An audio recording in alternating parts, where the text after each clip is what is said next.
Temperatures rise, Texans are demanding more power from the state's grid. Our Rebecca Fiedler takes a look at what happens when the lights go out.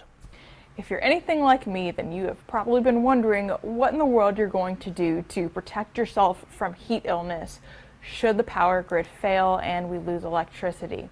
Well, I spoke to a health expert today and to the American Red Cross, and they have some really helpful tips on what to do in case of an emergency. It's easy to imagine, but hard to think about. The power shuts off in your home for hours, and it's over 100 degrees outside. Your fans don't turn on, your AC doesn't run, and opening a window sure isn't going to let in a cool breeze. Dr. Jason McKnight has already seen an influx of hospital patients with heat-related illness this past week, and that's with the power on. Heat stroke is a very serious condition and can be deadly.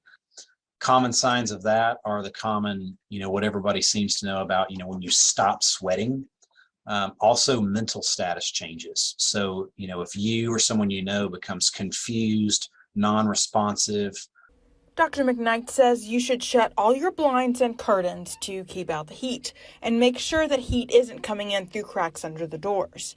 Remove as much clothing as you possibly can while at home. Hydrate constantly, especially with beverages that replenish electrolytes. Wet a washcloth with tap water and wipe down your body with it.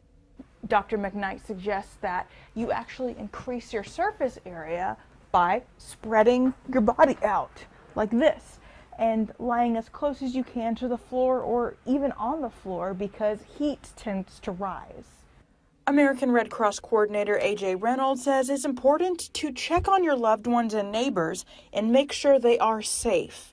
And prepare that drinking water ahead of time, 1 gallon per person per day.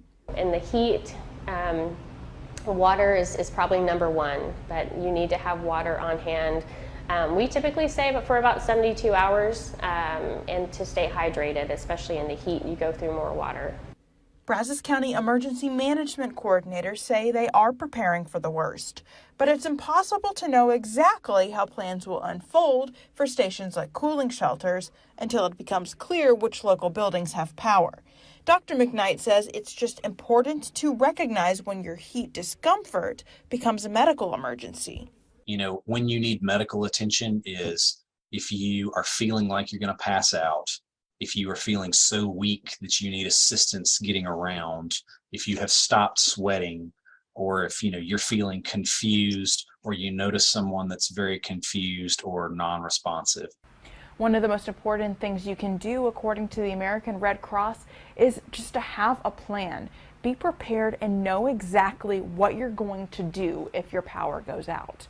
Reporting in Bryan, Rebecca Fiedler, KRHD News.